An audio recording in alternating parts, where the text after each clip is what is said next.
സുഹൃത്തുക്കളെ, ഇത് ഉദ്യോഗസ്ഥ ഭരണപരിഷ്കാര വകുപ്പിന്റെ 2024 ആഗസ്റ്റിലെ ഉത്തരവാണ്. പൊതുസ്ഥലം മാറ്റവുമായി ബന്ധപ്പെട്ട് കൃഷി വകുപ്പിലെ ജീവനക്കാർ അനുഭവിക്കുന്ന അനീതിക്കെതിരെ ബഹുമാനപ്പെട്ട കേരള ഹൈക്കോടതിയുടെ മുമ്പാകെ ഹർജി സമർപ്പിച്ചപ്പോൾ ഉണ്ടായതാണ് ഈ ഉത്തരവ്. ഈ ഉത്തരവ് പ്രകാരം ഉദ്യോഗസ്ഥ ഭരണപരിഷ്കാര വകുപ്പിന്റെ പൊതുസ്ഥലം മാറ്റത്തിനും നിയമനത്തിനായുമുള്ള പൊതുമാനദണ്ഡങ്ങളും മാർഗനിർദ്ദേശങ്ങളും നിശ്ചയിച്ചുകൊണ്ട് പുറപ്പെടുവിച്ച 2017 ഉത്തരവിലെ വ്യവസ്ഥകൾക്ക് വിധേയമായി പൊതുമാനദണ്ഡങ്ങളും മാർഗനിർദ്ദേശങ്ങളും പൂർണ്ണമായും പാലിച്ചുകൊണ്ടായിരിക്കണം ഓരോ വകുപ്പുകളും ട്രാൻസ്ഫർ മാനദണ്ഡങ്ങളിൽ പരിഷ്കരണം വരുത്തേണ്ടത്. ആയതിനാൽ കൃഷി വകുപ്പിന്റെ പൊതുസ്ഥലം മാറ്റത്തിന്റെ മാനദണ്ഡങ്ങളിൽ മാറ്റം വരുത്തിയ ഉത്തരവ് 6/2021 പൊതുസ്ഥലമാറ്റ ഉത്തരവിന്റെ അന്തസ്സത്തെ ഹനിക്കുന്ന രീതിയിലാണ്.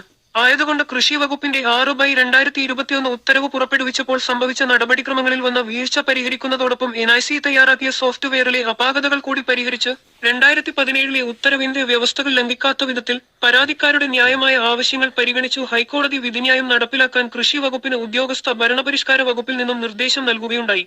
2 ഘട്ടമായി ജില്ലാ സീനിയോറിറ്റി അടിസ്ഥാനത്തിൽ നടത്തുന്ന ട്രാൻസ്ഫർ നിയമപരമല്ല എന്ന് ഉദ്യോഗസ്ഥ ഭരണപരിഷ്കാര വകുപ്പ് പറഞ്ഞിട്ടും ഉദ്യോഗസ്ഥ ഭരണപരിഷ്കാര വകുപ്പിന്റെ നിർദ്ദേശപ്രകാരം കൃഷി വകുപ്പിൽ ഉത്തരവിറങ്ങിയില്ല. കോടതി അലക്ഷ്യ ഉത്തരവിലെ നിർദ്ദേശം 2024 ഒക്ടോബറിൽ തന്നെ ഉത്തരവിറക്കണമെന്നായിരുന്നു.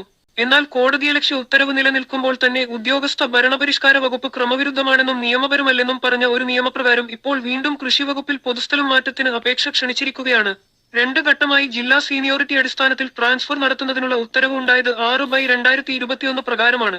എന്നാൽ ഈ ഉത്തരവ് പരാമർശിക്കാതെ ഇപ്പോൾ അപേക്ഷ ക്ഷണിച്ചിട്ടുള്ളത് ഏത് നിയമപ്രകാരമാണ് എന്നതാണ് ജീവനക്കാരുടെ ഇടയിലുള്ള സംശയം.